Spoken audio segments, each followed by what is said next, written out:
مساء الخير على حضراتكم جميعا. منصة اكس ار بي هاش المجانية. أول حاجة طريقة التسجيل، بنيجي هنا بنسجل الجيميل بتاعنا، بنكتب الجيميل بتاعنا هنا، بنكتب اسم المستخدم اللي هندخل بيه، بنكتب هنا رقم الموبايل وباسورد مكون من 6 حروف أو 6 أرقام، بنعيد الباسورد تاني وبعدين إنشاء حساب. بعد ما بنسجل بتجيلنا الصفحة دي كده، بيقول لنا هنا تهانينا تلقيت مكافأة تسجيل بقيمة $10. ال10 دي طبعا غير قابلة للسحب، دي اللي الموقع بيعدم بيها بربح يومي 60 سنت. بنضغط على كلمة اوكي، بتجيلنا الموقع بالشكل ده كده. ده طبعا بيعرفنا امكانيات الموقع، بيقول لنا هنا ليفل 1 ثمنه 0 يعني مجاني بربح يومي 60 سنت، ربح شهري $18 في الشهر. في اي بي 2 لو هنشتغل بترقية، بس يا ريت نشتغل مجاني افضل، ثمنه $20 يعني بنشحن $10 غير ال10 اللي موجودين في الموقع، بربح 7% يعني $1.40 في اليوم، ب $42 في الشهر. في اي بي 3 $50، في اي بي 4 ب $120. بس احنا هنشتغل على المجاني. تمام. هنيجي هنا كده على كلمة المركز الشخصي دي ونضغط عليها، بتجيب لنا الصفحة دي كده. بيقول لنا هنا ان $10 دول اللي شغالين مجاني، وادي التعدين بتاعنا، الرقم بتاعنا اللي احنا بناخده. طبعا دول غير قابلين للسحب. اول ما بنسجل في المنصة بنسحب على طول. هنيجي على قائمة الطعام اللي هي دي، نضغط عليها، بتجيلنا دي كده. عندنا هنا الحساب، عندنا هنا يرقي، ينسحب، الإحالات، إعدادات الحساب. بنضغط على كلمة ينسحب اللي هي دي، بتجيب لنا الصفحة دي كده. بيقول لنا هنا الحد الأقصى للسحب 4.25، ده بعملة $1 يعني رقم قليل جدا في المجاني بس. تمام. كل 5 دقايق هنسحب الرقم ده مع الاستمرارية.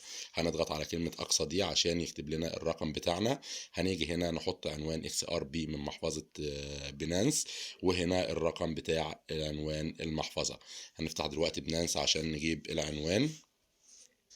بنفتح محفظة بنانس بالشكل ده كده. بنيجي على كلمة محفظة اللي هي دي، نضغط عليها، وبعد كده بنضغط على كلمة إيداع اللي هي دي، بتجيب لنا الصفحة دي. هنا بنيجي كده على كلمة بحث، بنكتب اكس ار بي اللي هي دي، الاكس ار بي بنضغط، بنكتبها هنا كده. أول ما بتظهر لنا بنضغط عليها كده.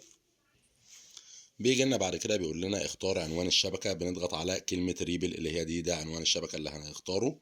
تمام. بنضغط عليها كده، بتجيب لنا هنا اللي هو التنبيه ده، بنضغط على كلمة موافق.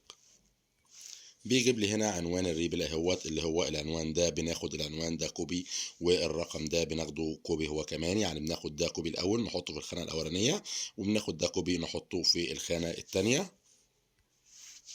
بنحط العنوان هنا كده زي ما هو بنفس الطريقة دي كده، والرقم بتاعنا بنحطه هنا، وبنيجي في الخانة دي بنكتب باسورد الدخول اللي احنا سجلنا بيه، وبعد كده بنضغط على تحويل اللي هي دي.